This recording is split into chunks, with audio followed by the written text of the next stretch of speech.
It's time to take a ride on the Steelers Afternoon Drive with our co-hosts Alan Saunders and Zachary Smith.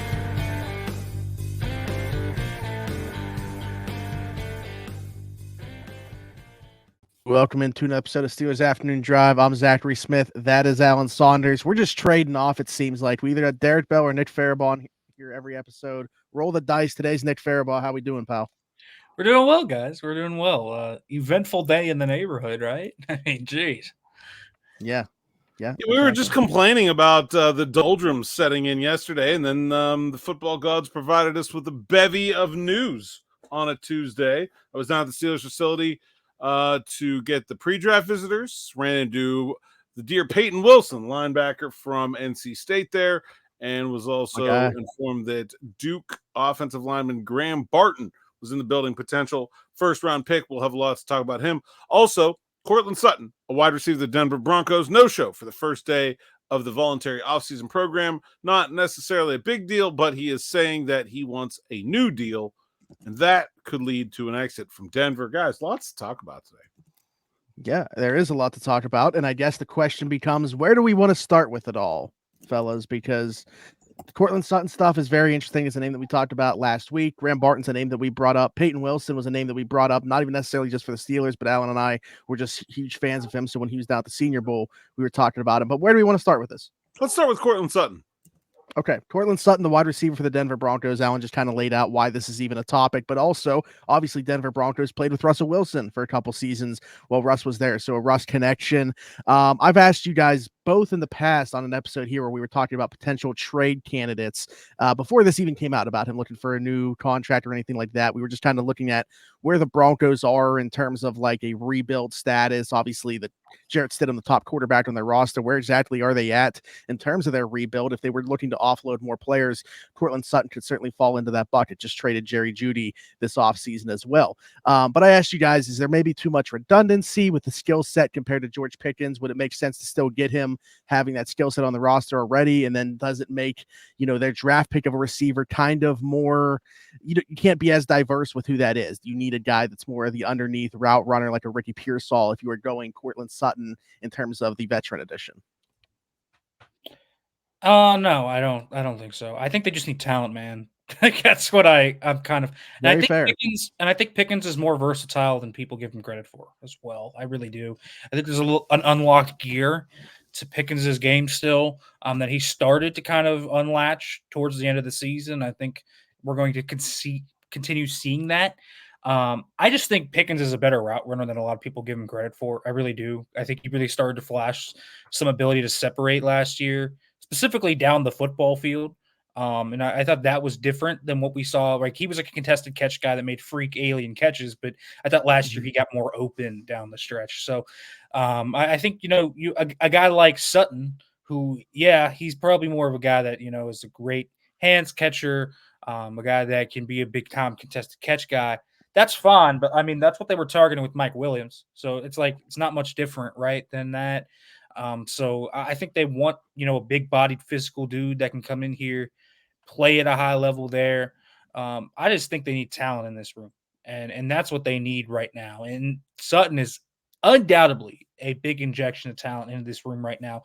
Easily would be the second, and maybe you can even make the argument right now, the best receiver on the roster.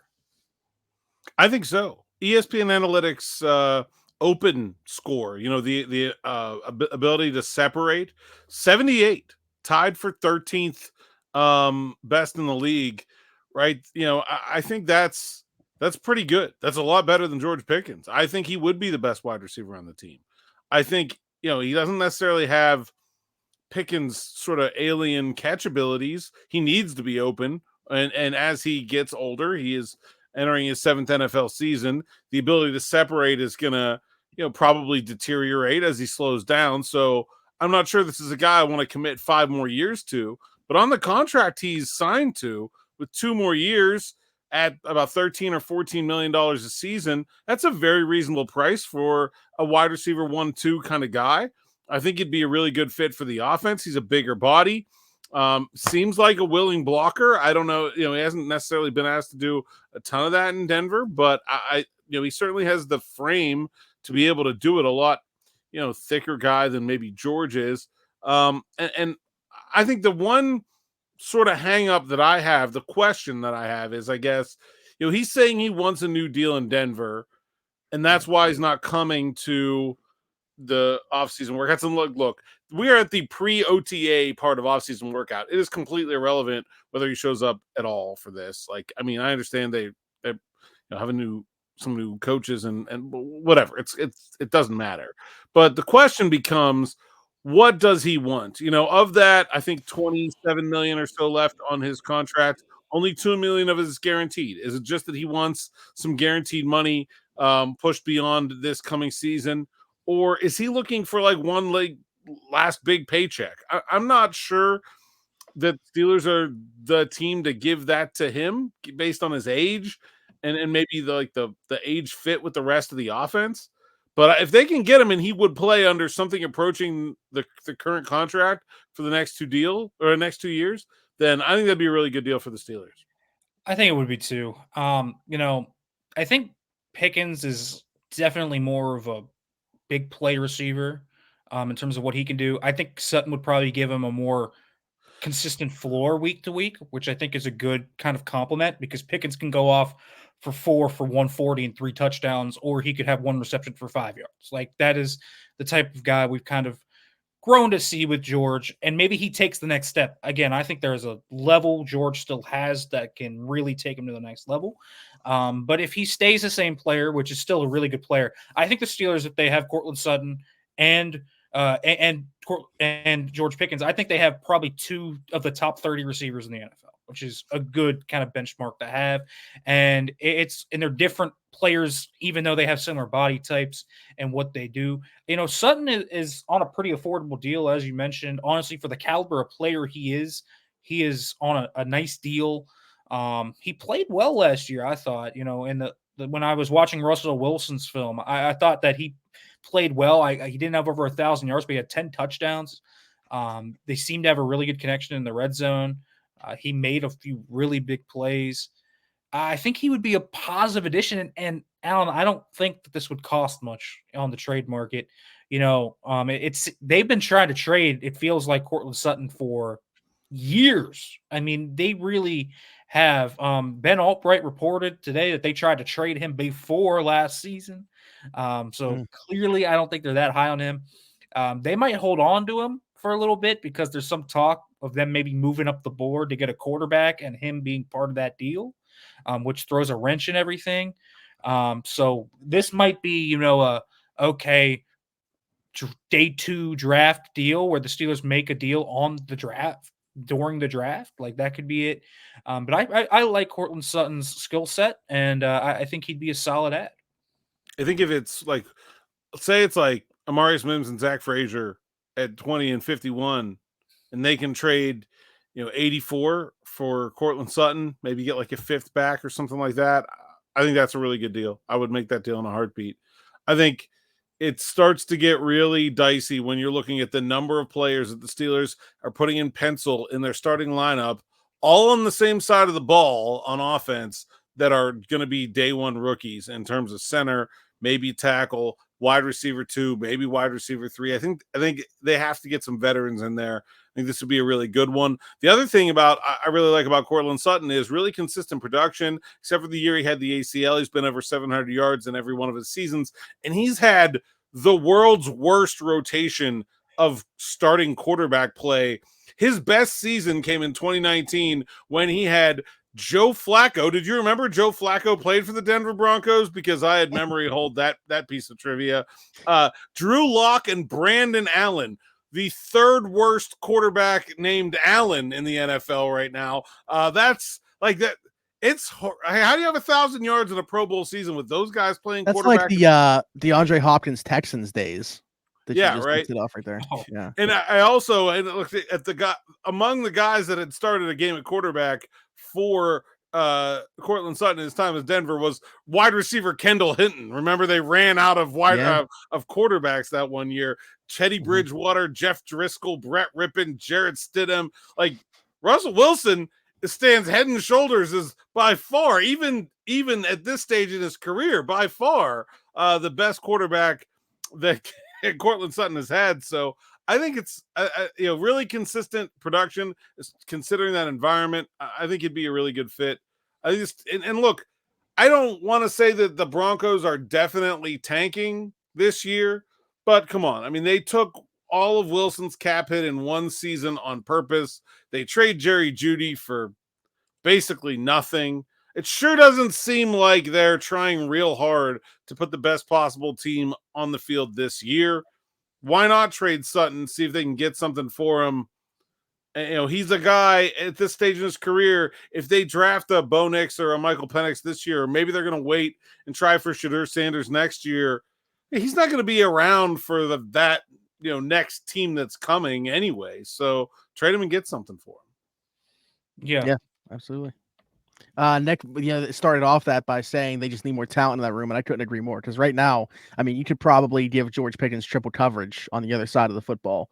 Who's taking some of that pressure off of him, and Cortland Sutton would be a nice way to do so. So, anything else on him before we move along? No, just think he's a nice player and wouldn't cost a ton. So I think it would be a good fit for them. I get he has his drawbacks. I think Derek is not very high on him. So just consider that Derek Bell is not high on him after watching the tape. I'm not high on Derek Bell. Okay, I take it back. But I when I watched him, I thought this was a solid, consistent receiver. That is still a pretty good player. Right. I mean, I'm not saying, this is at the same level of Brandon Ayuk. It's not like, okay, that's off the table. So we're trading for him and it's 1-for-1.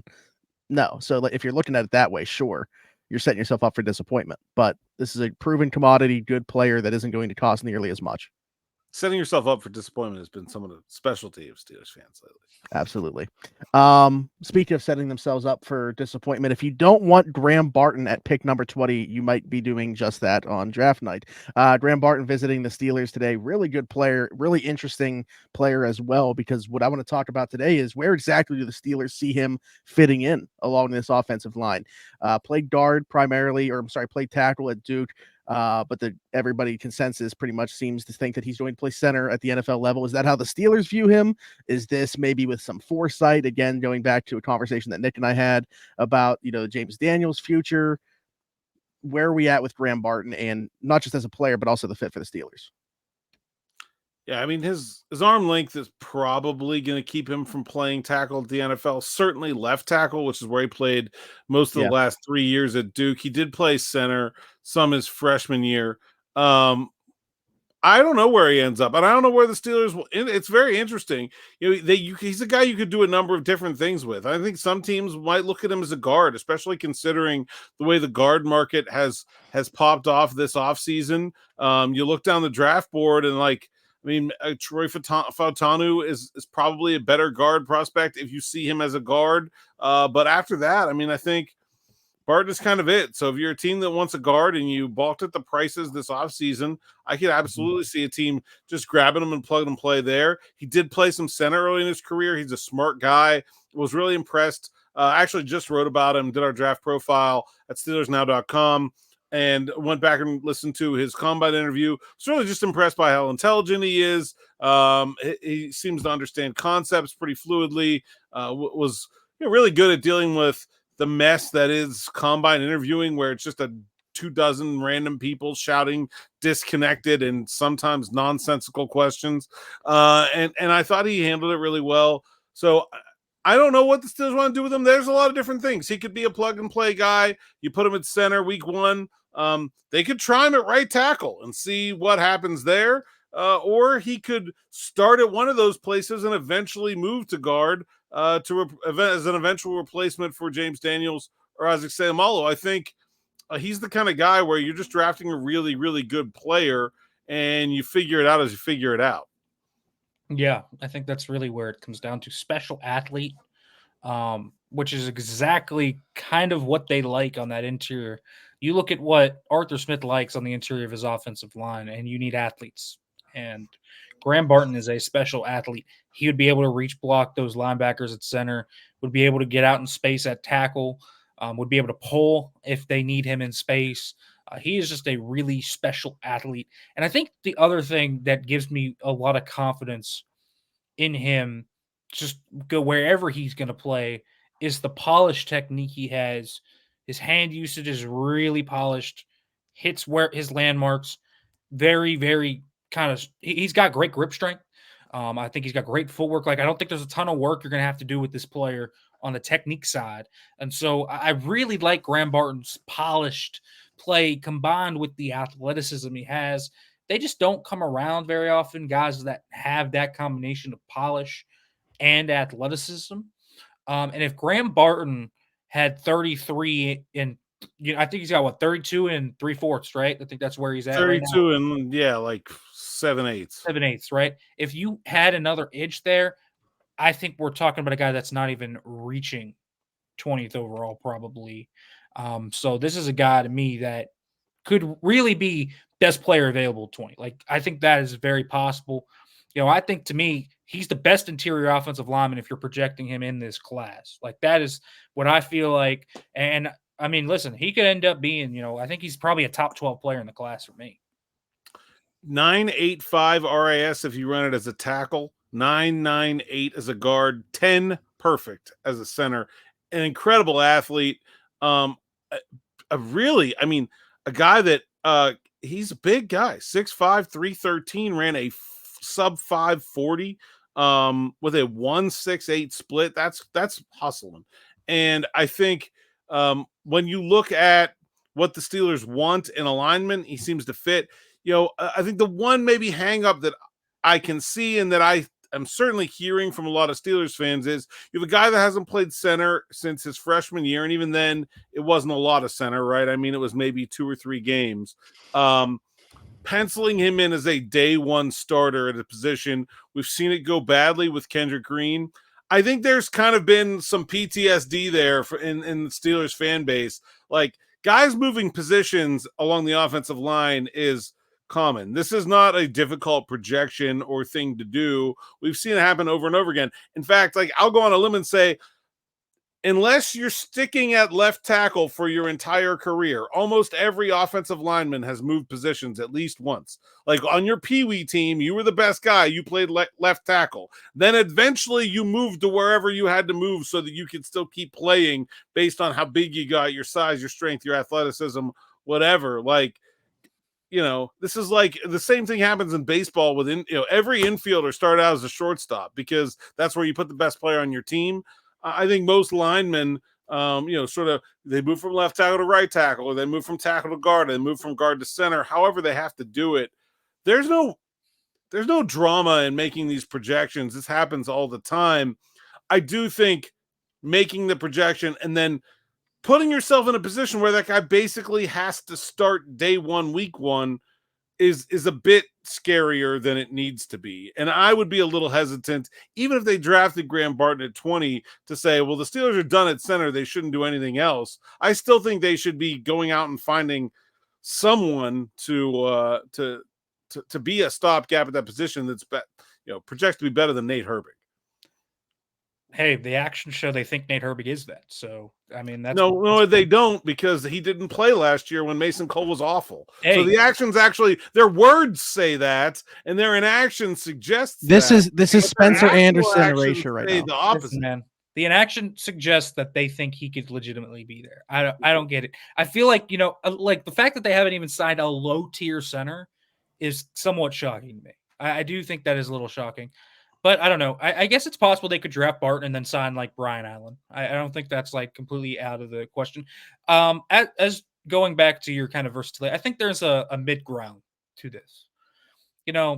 Guys like Kendrick Green, for example, when you are clearly a raw athlete ball of clay that has play strength concerns and doesn't anchor very well, why would you put that guy at center?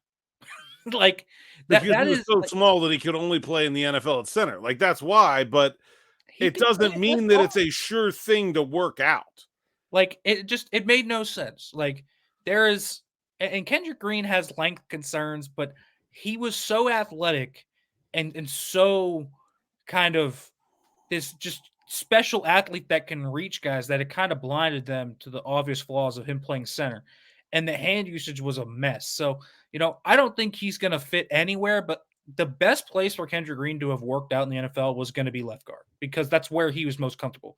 Similarly, I do think, we can take lessons from Kevin Dotson too, who was a decent left guard, but then when he went to right guard, he took another leap. Like, I just think you kind of have to figure that out from guy to guy. Like Dan Moore, for example, can't play right tackle. Like, he just can't. He sucks at it. Like, they've seen him there, right? And he's just awful. He probably could. He's just really bad at it. If when they drafted him as a 4th-round pick, they brought him into the league as a right tackle, gave him a redshirt year and said, here you go. You're going to learn how to do it with no stakes. Block TJ Watt every day and practice for 2 years, and then we'll see how it goes. Like you probably should do with a 4th-round pick instead of just throwing him into the starting lineup week 1, game 1, right? That's why they had to play Dan Moore at left tackle, because he had never done it. And when you're playing a rookie, it's very hard to start a rookie doing something they've never done before. It's hard to start a rookie, period, but it's really hard to start a rookie doing something they've never done before. So I think, to me, that's the whole thing with Barton. Is like, I really like the player. If they're drafting with the intention of him being a tackle, like, I kind of actually like that better. If they think he can be a tackle, I think the value's better for tackle in the 1st round. I think he can be a right tackle that could move Broderick Jones to left. It probably wouldn't be day 1, and that would be okay with me.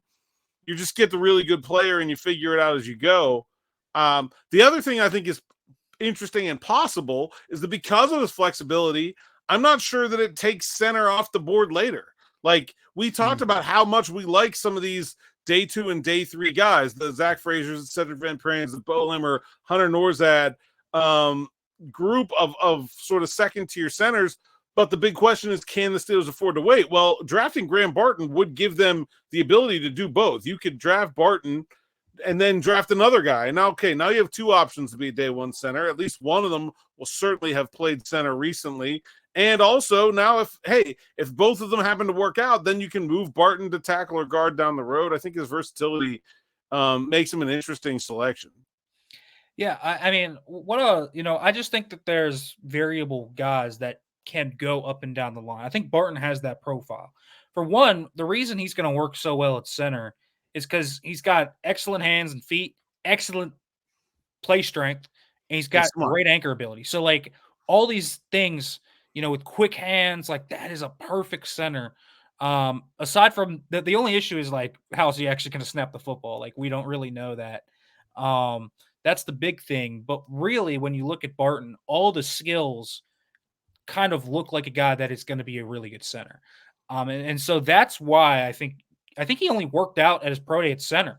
Like, yeah, he's going to be an interior lineman, 100%. Probably.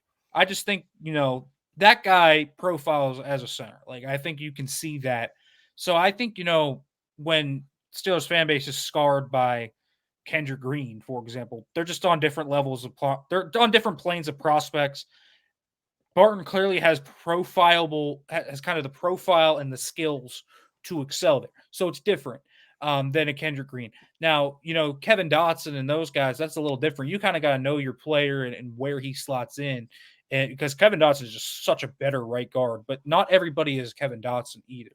Kevin Dotson is also another guy where, like, physical tools, very good. Big problem is, like, occasional just brain fart, right? Where, like, and then a big bad mistake. And so his game, probably a lot more conditioned on being a place where he's comfortable. You're trying to minimize errors, right? I don't see that in a guy like Graham Barton. I don't think you're making a wild projection by putting him at literally any position. Like, even though I think he would get smoked by the better edge rushers at left tackle, I would not, like, if somebody got hurt, I would not hesitate to throw him out there. I think he could do it and be just, good enough to get by. Like, he's not going to get drafted in the 1st round as that, but I think he could do good enough to get by, even at the next level at left tackle. So I think he's just not a player that I have concerns about moving around. And there are a number of those in this draft class. We talked about one yesterday with Derek, Troy Fautanu. Mm-hmm. I think he is good enough to stick at tackle, but if somebody wants to move him to guard, I think he'll be a very good guard. Like, I don't see any concerns with the idea of playing him in multiple positions. And I don't think Steelers fans should be afraid of drafting a guy with OL next to his name who we're not quite sure where he's going to play right now. Yeah, that's kind of where I'm at too. In terms of likelihood, okay, I think that we're all three in agreement. It's like right now, if somebody forced us to make a prediction as to who the Steelers would take, it's Amarius Mims. But where does Graham Barton fall into that? Is he in like your top 3 most likely, top 5? Where does he rank? Probably 2. I think. Really? Okay. 2 or like 1A, 1B. I really do think that because I don't know, like where do we think they kind of view Mims' inexperience, and because both those guys have a drawback, which is okay. Barton is probably going to move to center for them, which has its questions of just, okay, how's he's going to naturally 100% going to, I think he can do it, but what if, right? Like, and the positional value is right. not, it's not the same. And then Mims has only played 8 career games in college and has had injuries. So there's kind of balancing act there. And then I guess you have to kind of also put up there, JC Latham and whoever might fall 220 of those tackles. So I think you kind of got to put that question. But I think Mims and Barton are pretty clearly 1 and 2 right now, depending on the order of them. That's kind of where I'm at. They're just natural fits for what the Steelers like at both those positions. If we go to the NFL mock draft database, the players that are ranked 20 and below. Okay, so the guys that are more than likely to be there: Cooper DeJean, J.C. Latham, Nate Wiggins, Amarius Mims, and then you get down. Let's see: A.D. Mitchell, Graham Barton, Jackson Powers Johnson, Tyler Guyton, so on and so forth. I think. I've been running the first round. Working on my mock. I don't see how Latham makes it there. If he does, great, go take him. But of the rest of those guys, I think I like Amarius Mims the best, and I think I like Graham Barton second. I think it's a combination of the versatility, the needs, the play now ability. Like I think he will be good now, no matter where you have to play him. I think he will be a better, even though he hasn't been playing center. Like I think he's a less raw of an offensive lineman overall than Jackson Powers Johnson is right now. I think he's more ready to play in the NFL at this moment, and so. I might have him second. I don't know. I like the corners a lot. I like DeJean. I like Wiggins. I think I like DeJean better, but I might have Barton second there. I certainly have him ahead of Powers Johnson. Yeah. Okay. Yeah, out of what you just read, I would agree. I think he's just behind Mims for me right now if I was having to make like a top 3 or top 5 most likely picks. So I guess the other guy to throw in there who's at 18 right now is Brian Thomas Jr., wide receiver from LSU. That's a guy. Peter Schrager. Mocked him to the Steelers today. That's a guy with some connections around the NFL. Interesting. We just talked about Cortland Sutton. I think that move would take wide receiver off the board in the first round, just because it then becomes a much less pressing need. It is a very deep wide receiver class. You could get a complimentary guy way later, probably like 98 at that point. But if they don't do anything, then I think you have to include Brian Thomas in that mix too. Yeah, absolutely. And then the other player that was here, Payton Wilson, I said we want to briefly mention just because Alan and I are such big fans of him. We've talked about him a lot. We can go over that again. But, Nick, you haven't really touched on him on here. What are your thoughts on Payton Wilson and his fit? He's a fun player, man. Great athlete. We are talking about an elite athlete, but he's got a really odd frame. Like, he's very wiry. And I think that's part of what has led to his durability concerns too, because he's like a 6'4", 235-pound guy that is really wiry and plays with an absolute physicality that is not built for his frame. Like I like it. It's just there's going to be questions about it, but he's a special athlete, ran a 4.43, and it translates to the field. He looks every bit of that speed on the football field. But this is a guy that has all the intangibles. He's a really good downhill player, can really kind of turn and run. The issue I just have with him is really the medicals, man. They are so extensive it is not even funny. We're not talking about like one injury here, like, a Kool-Aid McKinstry who has, the Jones fracture, Jazon Newton. We're talking about since high school, 10 surgeries. I mean, 10 surgeries for him. He tore his ACL, had another surgery on that knee that he tore his ACL, had surgeries on both shoulders, and then re-injured one of the shoulders. And then I think he had another surgery on the other shoulder. So it's 10 surgeries. He has had a few concussions in his career. I mean, it is a significant step. But I do think one good thing at least is, 2022, he played 11 games. That's solid. And then in 2023, he played 12 games. So he's starting to build a resume at least where he's a guy that is playing more and more games, which I like, but the medicals are going to have to really check out. So part of this visit, I'm sure, is of interest, but I'm sure another part of it is let's see what the medicals are. But he's a very talented player that's going to have a very wide range of where he can be drafted based on how those medicals come out. I love Payton Wilson. As a guy who's from this seat, from my job, I want to cover him because he's fascinating to me. I can't really recall a player with his body style and physical traits. He is tall and wiry. He was a high school wrestler. He's built like a wrestler. He's very strong, but he's thin and lean, which makes him very fast. Go throw on the Notre Dame game. He runs down Audric Estime from straight behind. He's really fast. And I think what he does to me looks a lot like what I see the future of the linebacker position becoming. Like, I feel like this is the beta model, right? Like, this is the, like, I want to get to test the video game ahead of time. I think you're going to see more guys like this as you look at what, offenses are doing to defenses, the demands they're putting on that position, and trying to come up with answers as a defense for a guy that can take away a tight end, but also fit the run, but also spy a running quarterback. Like, it becomes an impossible job for a lot of people. And I think he can really do that. That being said, if like my paycheck was riding on this drafting him and him working out, yeah, I don't know, man. The injury concerns are serious. Like, it's a lot easier for me to say how fun he is and how good he could be than it is to sign your name on that line and say, yep, I'm attaching my future to his, because the injuries have been tough. And in terms of like projecting where a player is going to go in this draft, maybe the most difficult single individual projection, like 35 wouldn't surprise me, and neither would 200. Like, somewhere in there. That's all I got. Like, he really could go anywhere, because every team is going to weigh the talent and the injuries differently. They're all going to have their own injury evaluation. I'm sure he did some of that on the South Side today, but it's a really difficult guess to make.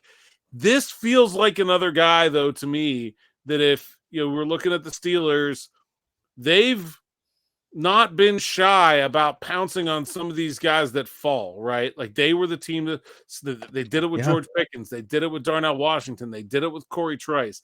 If he starts to fall down the board, like, the Steelers have shown very consistent interest in adding to the linebacker position. They sent Aaron Curry out on pro days.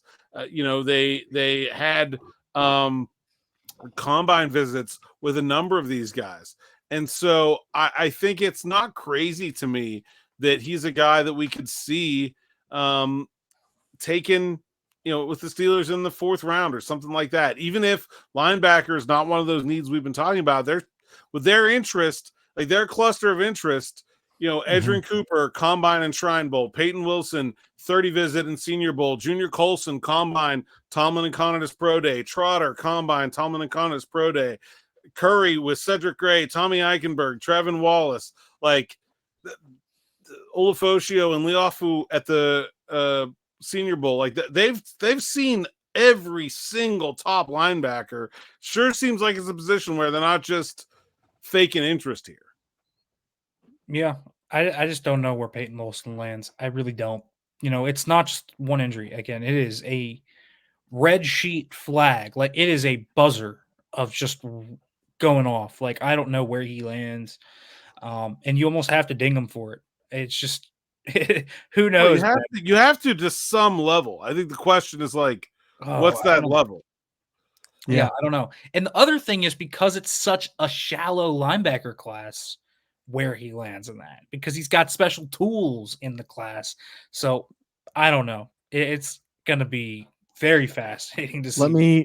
Let me ask you. Okay, so let's give him the benefit of the doubt. Say that everything comes up as clean as it could be and doesn't have these concerns going forward, stays healthy. How do you use him?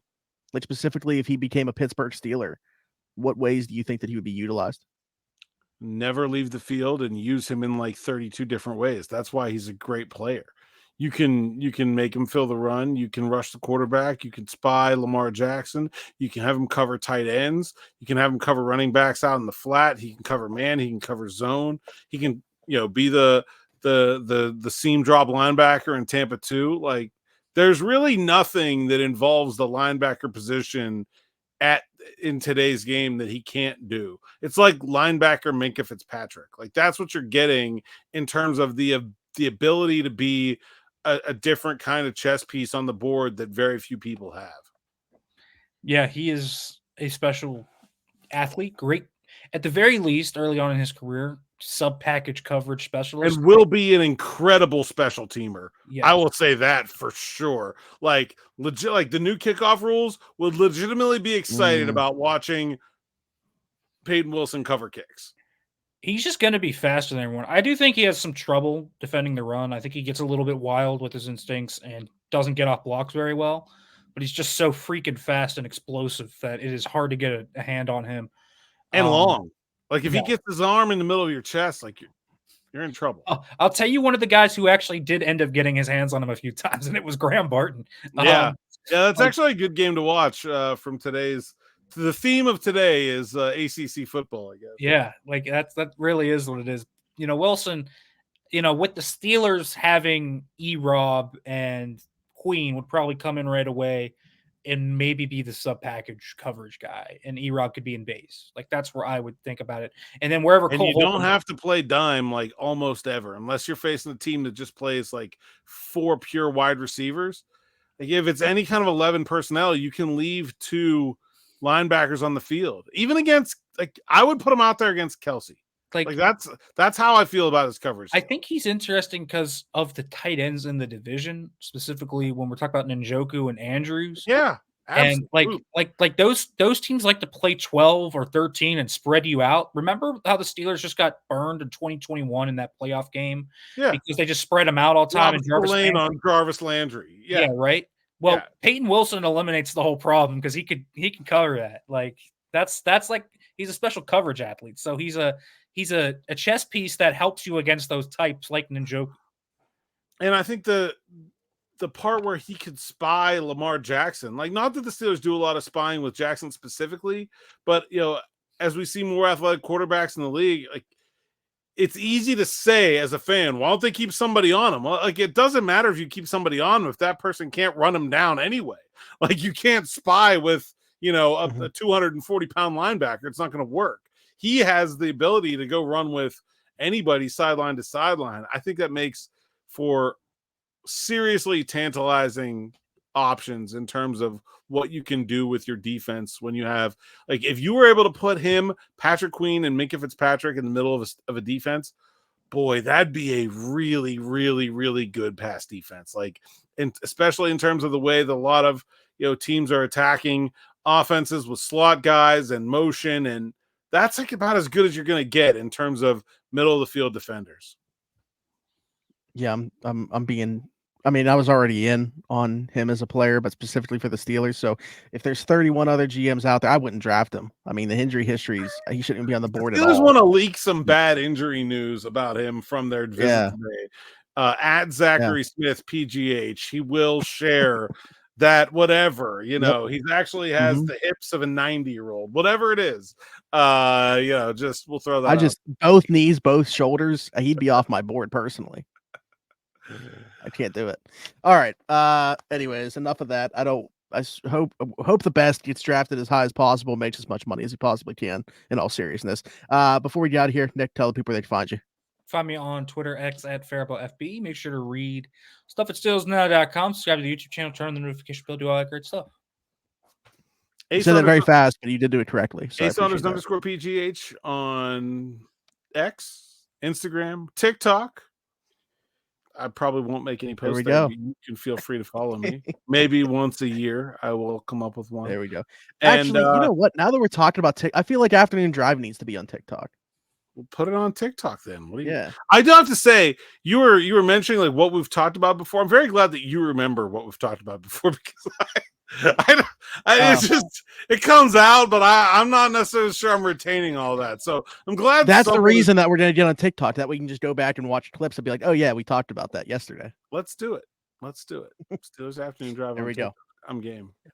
Like, subscribe, hit that notification bell, hit us in the comments as well. As you can tell by the way that Nick said that, he is also auditioning to be an auctioneer. So if anybody needs one of those, hit him up. You can find me everywhere. Hey, and if you'll be at Friday Night SmackDown in Pittsburgh, Nick and I will both be there. So hit us up for that as well. Leave us a 5-star review or subscribe if you're listening somewhere else, Apple, Spotify, wherever you get your podcast from. For Alan Saunders, for Nick Farabaugh, myself, thanks for jumping in and taking another ride on the Steelers Afternoon Drive.